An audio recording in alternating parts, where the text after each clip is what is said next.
Señores, ¿qué tal? Qué gusto estar platicando un día más con todos ustedes.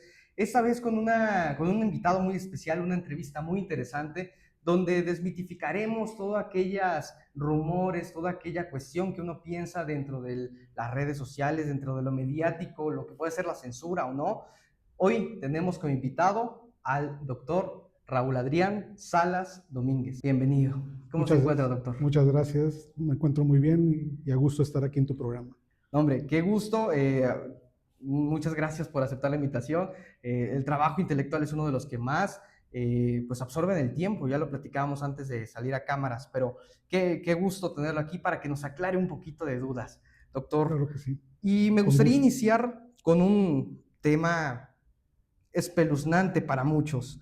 Se habla mucho actualmente de la libertad de expresión y de que la censura muchas veces no es real, doctor.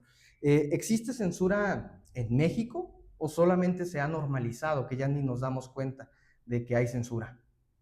Yo creo que la censura como tal, como la creemos que existe, va variando más bien por las prácticas periodísticas muchas veces. Esta censura que se vivió en épocas del presidencialismo mexicano, en la época de López Portillo, Echeverría, todas esas cuestiones han ido cambiando en un sistema político mexicano y periodístico también. Eh, para mí, este sistema periodístico ha variado a partir del 2000. Ahí hay un quiebre. Ok, Entonces, hay un quiebre por la misma cuestión de que hay un cambio también dentro de nuestros gobernantes que también impacta en la comunicación. Pero a mucho antes de este 2000 ya se venía arrastrando cuestionamientos sobre la cuestión de la censura. Esta censura donde el gobierno mandaba a eliminar, uh-huh, no sabemos, no digamos a matar, sino a eliminar del medio comunicacional a una persona. ¿Con qué objeto? Con el quitarle la voz o la pluma en un medio. ¿Y esto cómo se derivaba? Porque pues, había un monopolio que ejercía durante este sistema del presidencialismo mexicano, el gobierno ejercía un poder muy fuerte. sí. Entonces, esa variación yo creo que la seguimos teniendo, yo creo que ahora es más autocensura del propio periodismo o de los propios medios de comunicación, porque también vemos en este momento que hay figuras emergentes que han salido últimamente, que son la delincuencia organizada Uh-huh. y también otra figura más importante por parte del gobierno, que es la publicidad gubernamental. Entonces, muchas veces los medios de comunicación se autocensuran también por las prácticas periodísticas de cada medio. Un periodista, si es crítico, no va a poder sobrevivir en un periodismo, en un medio de comunicación que no sea crítico. Así es. Entonces les van a censurar porque la práctica periodística y la línea editorial choca. Entonces ahí podríamos decir que hay una censura, pero es una forma de la práctica periodística como tal. En mi punto de vista, yo creo que ya la censura como tal para muchos medios, es mi punto de vista, para muchas personas, y yo creo que para los que ejercen también, lo han de ver sentir diferente a uno que lo está estudiando. Y doctor, doctor en ciencia política, doctor Raúl, muy buen catedrático, me ha dado clases y es por eso que me atrevo a preguntarle en este momento, ¿cuál es la censura más peligrosa? ¿La que fue en el pasado, la que usted ahorita nos describió, o la actual, la que ya está totalmente o socialmente aceptada? Buena pregunta. Eh, ¿Peligrosa en qué aspecto? En el aspecto de perder la vida, pues yo creo que en las dos etapas han habido personajes que han perdido la vida por defender sus ideales y sus críticas hacia cualquier tipo de fenómeno social. Podemos Claro. hablar fenómeno político, podemos hablar fenómeno social de luchas, de estas luchas verdes que le llamamos, que son luchas a favor de mantener la ecología de algún poblado. Vemos asesinar muchas veces a líderes que están defendiendo una causa, como en el caso de Michoacán, donde están los aserraderos y líderes de esas zonas que son de donde está la mariposa monarca, que no quieren que haya esta venta y tala en clandestina de maderas. También podemos ver otro tipo de cuestionamientos, los que se dedican al periodismo, que se dedica a investigar también, de estos periodistas, este tipo de periodismo de investigación que estoy comentando, corre mucho ese riesgo, porque llega a pisar los pies de algo, del poder, de algún poder que esté en el momento en esa sociedad. Entonces, pues yo creo que decir cuál era peor o mejor, pues yo creo que el problema sería de mi parte muy responsable contestar, porque al momento que se pierde solamente una vida por defender algo o un punto de vista, sea de la persona que sea, por un medio de comunicación, que sea un periodista que esté dando una noticia o que esté dando una información, es una pérdida irreparable para la opinión pública. Doctor, usted es investigador, usted es catedrático, usted es asesor político o ha sido asesor político, y me gustaría usted que se ha pues, desenvuelto en estos aspectos.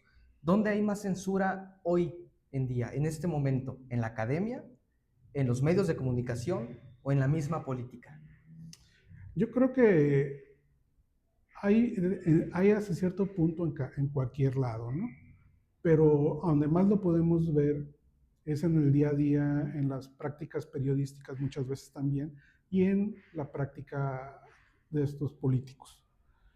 En la práctica política, porque venimos de un sistema presidencial muy fuerte, que a partir del 2000 se ve debilitado, porque antes el sistema presidencial, para poder tú emanar y tener un puesto político, se tenía que decir que el político tenía que obedecer o autocensurarse para seguir una carrera política. ¿Por qué? Porque era el único partido hegemónico el que daba esta calidad para que tú siguieras progresando en la vida política. Claro. A partir del 88 es un quiebre con este tipo de sistema también, porque se salen y se dan cuenta que pueden salirse y hay más vida después en otros partidos también y posibilidad de ganar. Cuando sale del poder el partido. En el 88 es cuando, el 86, 87 es cuando los tecnócratas son candidatos a la presidencia y los hijos de la revolución, los cachorros de la revolución encarnados por Cuauhtémoc Cárdenas y Porfirio Muñoz Ledo salen del PRI. Al momento que es elegido como candidato Salinas de Gortari, ellos hacen una implosión dentro del partido y se van y crean un frente. Y ahí ellos se dan cuenta que pueden ganar, que pueden hacer. Es una elección muy apretada, que la historia nos ha contado cómo fue esa elección, y después vemos que empiezan a haber triunfos. Pero era por esta disciplina que había dentro del partido. Entonces hay muchos políticos que ahorita están en la política actual, en buenos puestos, en buenos cargos, que vienen de ese transfugismo que se da en cuestiones de partidos. Entonces ahí vemos que se va fracturando este sistema presidencial, que el presidente era el todopoderoso, era el presidente de la República, era el primer militante del partido político en funciones, era un partido hegemónico que tenía siempre mayoría en el Congreso y podía sacar adelante su quehacer político y su gobernanza pública. Claro. Entonces, a partir del 2010, este sistema presidencial, a partir del 2000, con la elección de Fox, este sistema presidencial se ve ya casi quebrado de las patas, porque ya no hay este sistema, nos lo dice Carpizo, el doctor Carpizo, un estudioso del presidencialismo mexicano, claro, que nos dice que ahí se está viendo cómo México ya va a transitar a un partido, de dejar de ser un partido hegemónico en el poder para tener un multipartidismo, como diría Sartori, que tenemos 3 partidos que pueden ganar una elección. Claro. No nada más un partido como era en la época del partido hegemónico. Entonces ya está viendo que el PRD tiene fuerza para ganar en algunos lugares, el PAN, Acción Nacional, también tiene fuerza en otros lugares, y el partido oficial está perdiendo esta capacidad de gobernar a nivel federal, si bien es cierto, pero no a nivel local. Perdieron la presidencia, pero a nivel local tenían todavía una fuerza muy importante que los Claro. hacía muy importante tener este tipo de chantaje ante el gobierno federal. Doctor, dentro del aula, cerrándonos un poquito más el panorama y yéndonos directamente a las aulas de clases en este momento en las universidades, ¿se puede hablar de lo que sea? ¿Cree que en las mismas aulas de clase el profesor se muestra censurado o cree que ya hay sesgos automáticos dentro de las aulas de clases, dentro de los salones donde se ocupa debatir, se ocupa pensar? ¿Cuál es su percepción de esto? Bueno, hablando de mi experiencia dando clases, yo siempre le he dicho a mis alumnos que abran y que nos dejemos de filias y fobias y escuchemos a los medios de comunicación, tanto que son a favor de una tendencia política como a favor de otra tendencia política. ¿Por qué? Porque esto nos va a dar ciertos aspectos de la noticia o ciertos encuadres que también la técnica del periodismo tiene sobre una misma noticia, nos están dando un paisaje. Este encuadre, como si fuera una fotografía, al momento de que alguien está con la pluma describiendo el fenómeno o dando su punto de vista, como periodista, como periodista es una parte de la verdad o del fenómeno que se da. Es bajo una óptica. Hay otros que la dan sobre otra óptica. Entonces tenemos que llenarnos de información, que eso ahora sería lo más sano, ¿no? Sabemos que no debemos de dejarle toda esa información a la ciudadanía como diciendo es tu obligación, porque muchas veces la obligación del ciudadano está en su trabajo, en el día a día, y llega cansado a su casa de sus labores. Entonces nosotros tenemos que digerirlo muchas veces, ¿no? Entonces en la cuestión de las aulas, yo siempre, en mi forma de dar la cátedra, siempre me ha gustado que den su punto de vista fundamentado, siempre, con teoría. Y que me debatan. Les doy ¿cómo se llama? La posibilidad al estudiante de que debata. La apertura. La apertura a que hable, a que no lo diga con miedo, que no se va a jugar la calificación porque no piensa igual que yo, porque yo también, al momento de ser la figura de estar dando clases, estoy reaprendiendo o aprendiendo otra vez los mismos temas con los alumnos en ese momento. Entonces es una forma de ver y de conocer la percepción de la realidad de cada uno según la teoría y según su contexto también que trae. Porque es diferente el contexto que traemos nosotros al contexto que puede traer una persona que está empezando a estudiar una licenciatura y que va dejando su ciudad natal, que puede ser que sea de provincia, que no sea de la capital del estado, o si vamos a una universidad en la Ciudad de México, vamos a llegar de provincia y ellos tienen otro pensamiento, entonces tenemos que ir cuadrando.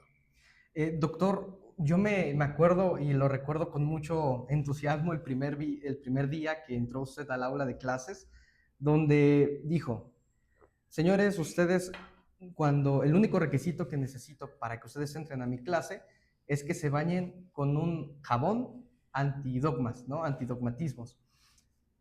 Y dentro de aquí quiero preguntarle algo. Cuando un catedrático, cuando un académico se expresa, habla fuera del guión dominante en el poder político, ¿cómo se recibe dentro del ambiente académico? ¿Qué se le debate, se le denigra? Actualmente, ¿cuál es la circunstancia de los catedráticos que se salen de ese guión? muchas veces son excluidos, ¿no? En el peor de los casos. Pero ya es cada vez menos esta parte. Yo, gracias a Dios, al momento de estudiar mis posgrados, con mis maestros, siempre fue la apertura de una lectura crítica y comprensiva sobre las lecturas teóricas aterrizadas en la vida real. Entonces, siempre hay que dar una apertura a la comprensión de cada uno, siempre y cuando basado en la teoría. No, nada más, no se vale que uno como académico, que tenemos una formación académica, metodológica, para estudiar un fenómeno social o político, nos vayamos con nuestros sentimientos, con nuestra subjetividad, ¿no? Entonces tenemos que teorizar muchas cosas. Eso lo viví yo de tesista con un doctor en Puebla, con mi maestro, el doctor Echeverría, que yo daba era tajante en una crítica, y él me decía, no, tienes que saber cuáles son estas técnicas periodísticas sobre el nivel de comunicacional de los medios.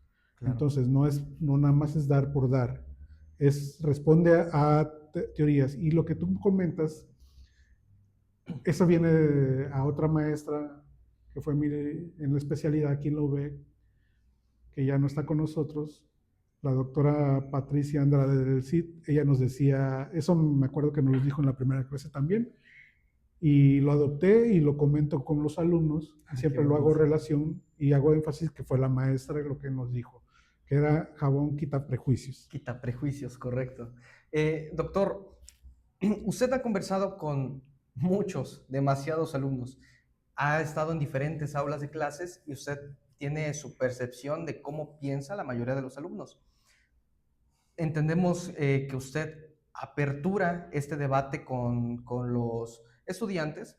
Sin embargo, yo considero que usted ya tiene una visión global de cómo vienen los estudiantes a su clase. ¿Usted cree que se están preparando a personas críticas en este momento o cree que los alumnos son más de repetir discursos para no meterse en problemas con la hegemonía del pensar? Es que a esa cuestión era lo que me refería hace un momento atrás, al inicio de la entrevista. Ajá. Que para mí son cuestionamientos que la autocensura, porque volvemos al mismo tema que me convocaste, sí, claro. Te agradezco, que la autocensura muchas veces lo traemos desde niños. Es algo que nacemos, que tenemos, que lo palpamos desde la casa. ¿Por qué? Porque si tú quieres dar un punto de vista en una reunión familiar, ¿qué te dicen? No eres desde niño, no tienes edad para comentar, no sabes nada sobre ese tema. Entonces uno se va autocensurando. Así que cuando tú te preguntan algo, es difícil contestar. Vayamos a la clase, al salón de clases. Uno como alumno, cuando estamos en el lado de alumno, nos preguntan los maestros, ¿alguna duda? Y todos dicen, no, todo perfecto. Pero llega el momento del examen y ahí salen las dudas que no salieron en el momento de dar la explicación. ¿Por qué? Porque les da miedo a preguntar, nos da miedo a preguntar como estudiantes, como personas. No estamos acostumbrados, esta autocensura, no estamos acostumbrados a decir en nuestra cultura también un no. Así es. Cuando no queremos hacer algo, ¿cómo le damos de vueltas para decir no? Damos mucha explicación. Entonces, esta autocensura que tenemos como ser humano, la reflejamos en el aula muchas veces. ¿Por qué? Porque el no quedar mal, el que no se rían de uno, los compañeros, el que no te hagan bullying. Ahora que está muy de moda la palabra bullying, entonces vamos viendo esos cuestionamientos. Yo creo que es más por eso. Muchas veces también es la inquietud de cada alumno, ¿no? Ahí va también la cuestión, ¿no? Hay alumnos que no preguntan o hacen preguntas muy importantes, hasta te dejan pensando uno como profesor, y hay alumnos que pues, le interesa, van por otros, todos vamos a sacar una carrera por algo. Así es. Tenemos diferentes objetivos. Uno es para tener el papel para mostrárselo a los papás, aunque hagas otra cosa después. Porque hay veces el título no te asegura nada, Sí, muchas veces. Puedes tener un buen título y no puedes tener un buen trabajo. O puedes estudiar algo muy bueno y al momento que te das cuenta que estudiaste es algo que te gustaba, pero que no lo quieres ejercer y te vas a otro campo a así es. ejercer, ¿no? Entonces vamos viendo ese tipo de mecanismos. Pero yo creo que es cuestión de ya de la censura también que traemos en casa, si queremos preguntar o no queremos opinar. También estamos en una sociedad que cada vez los alumnos, y no los critico, es la sociedad que les tocó vivir, que cada vez, y yo creo que es un común, porque también cuando yo era joven, a mí me decían mis maestros que a nosotros no nos gustaba leer. Y es algo que estamos viendo también ahorita en la En la actualidad, actualidad, ¿no? ajá, Uno se da cuenta como profesor cuando alguien va preparado a exponer o leyó tan siquiera algo del material que se les dio o hace una presentación que hizo una investigación, ahondó en el tema y lo acotó, ¿no? Se da cuenta uno. claro. Y hay veces se da cuenta que el alumno también tiene este miedo de hablar. ¿Por qué? Por el mismo autocensura que tenemos, la crítica que nos critiquen.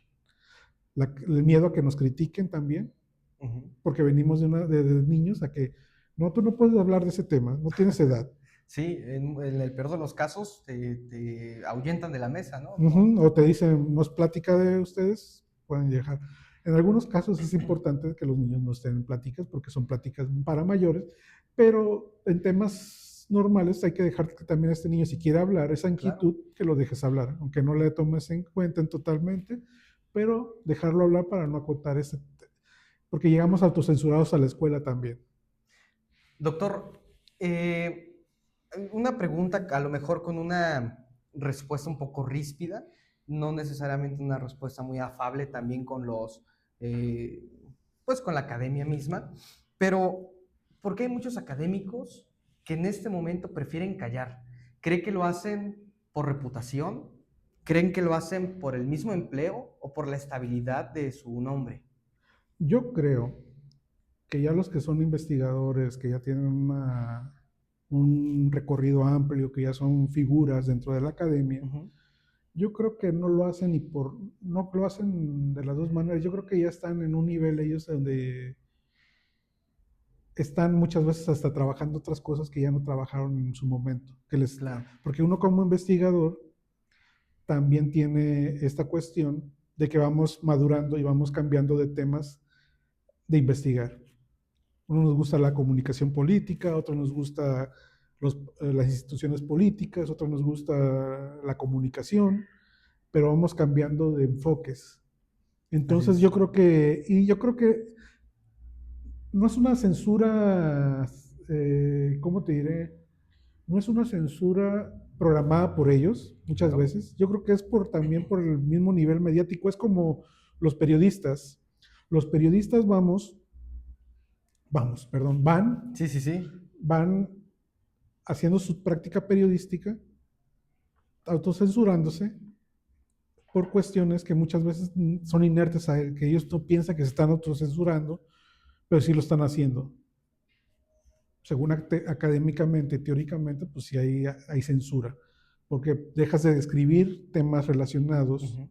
o de investigación sobre periodismo investigativo, sobre políticas públicas, sobre funcionarios, o también esta de investigación comunicacional sobre el narco, la seguridad.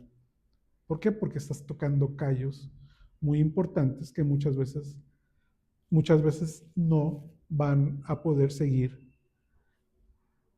teniendo eco y corren el riesgo ellos de su vida o la vida de sus familias. Hay periodistas que son tan apasionados que hablan siempre de lo mismo y que les mata ese tema, ¿no?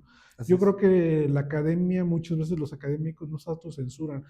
También son prácticas de la academia, como te lo comentaba afuera de cámaras, que muchas veces uno no escribe lo que realmente nos está gustando. Ujú. Enfocamos lo que nosotros nos gusta investigar, pero sobre alguna temática de publicación que lo va a dar la línea editorial. Así es. Entonces, la línea editorial, como tú lo sabes muy bien, en tu canal tienes una Ajá. línea editorial, también nosotros al momento de hacer un paper para publicar, tenemos que ver la línea editorial de la revista donde vamos a publicar, y muchas veces son temas que no es de algo que tú ya estás investigando.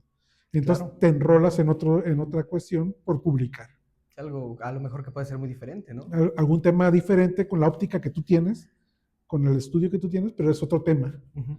Por ejemplo, si estoy investigando violencia periodística, eh, y cambio después me vas a ver en una de comunicación política, más marketing, más esta opción de la mediatización y todo eso, vas a decir, extremo a extremo, ¿no? Ujú. Pero yo no creo que sea autocensura, más bien. Ok. Habrá personajes que sí lo hagan, pero no creo que sea el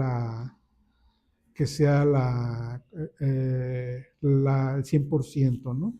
Debe haber como en todo, en lo que estamos hablando, en el tema que Sí, nos claro. atañe hoy, como en todo, hay periodistas que también se van a autocensurar por seguridad o porque ya está inerte esta autocensura, que no estás viviendo, estás en un ciclo que no lo estás viviendo que sea autocensura, sino hasta después de que te sales de ese, como estás en ese círculo, lo puede ver la persona que está fuera de, ahora sí, los toros se ven desde la barrera diferente al que está toreando, ¿no? Así es. Entonces, son prácticas que no creo, porque dejaríamos de ser científicos hasta cierto punto, porque siempre es hacernos preguntas para contestarnos.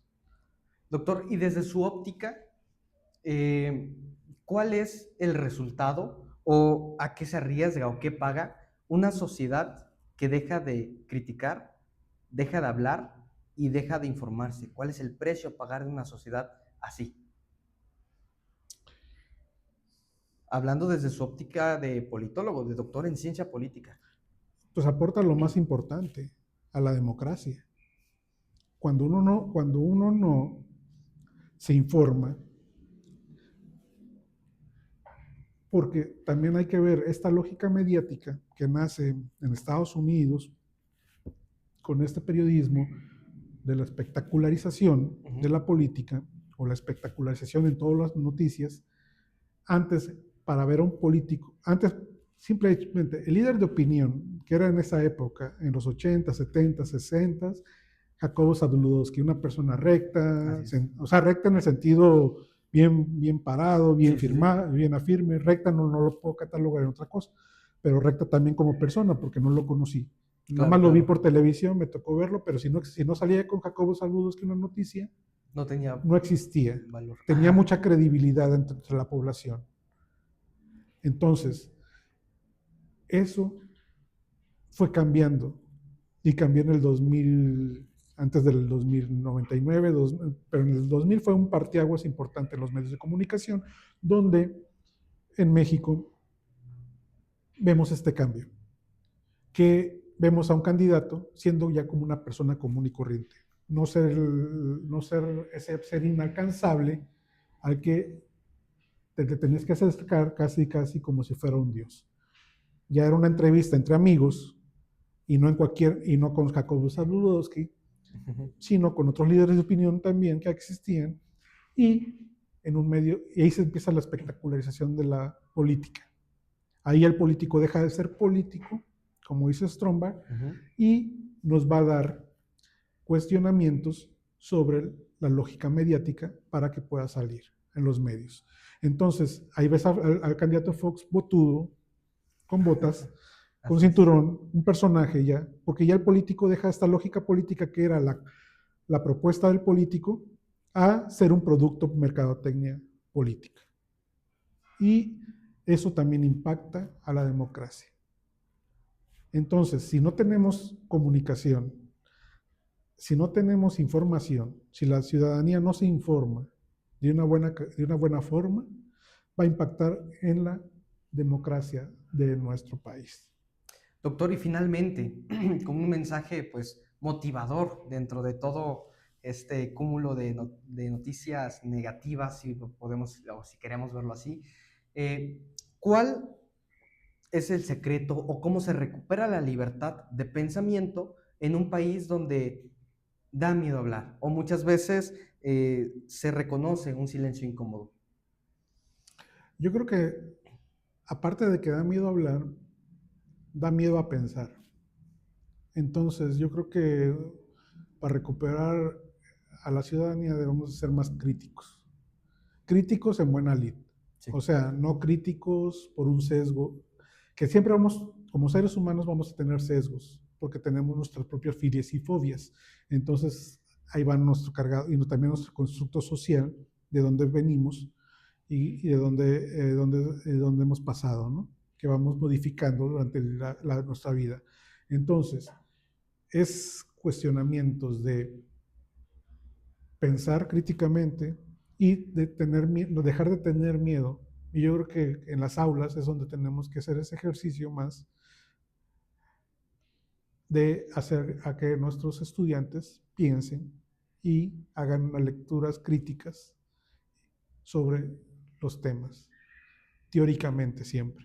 claro. Siempre abrazando a la teoría para no caer en sesgos o en cuestiones eh, de fanatismo.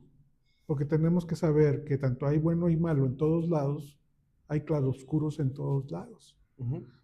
En todos lados tenemos claroscuros. Y eso lo he visto y lo he vivido. Y cuestionamientos de esta lógica, de esta autocensura que la vivimos, ya terminando cerrando, Sí, claro. me recuerdo a las pláticas de otro profesor, querido profesor mío, que es investigador también de la UAP, al igual que el doctor Martín.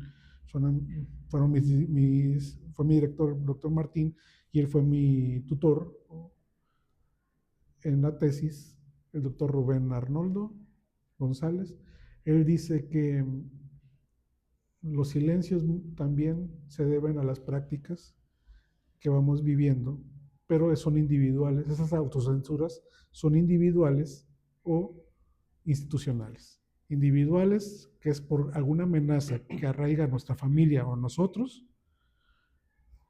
mismos, nuestros puntos de vista, lo que está trayendo, nos autocensuramos, o la institución, hablando de cuestionamientos a la institución, al medio de comunicación, en este caso, a esa institución, Ujú. que da su lógica, tiene su línea editorial, que cada periodista va a poder dar. Uno que no pueda convivir con esa línea editorial no va a poder trabajar ahí, porque siempre le van a rebotar los trabajos, porque no van con esa lógica y esa práctica de periodista que tienen. Que es cada instituto comunicacional o cada medio de comunicación tiene sus lógicas y sus prácticas periodísticas de cómo llevar estos medios.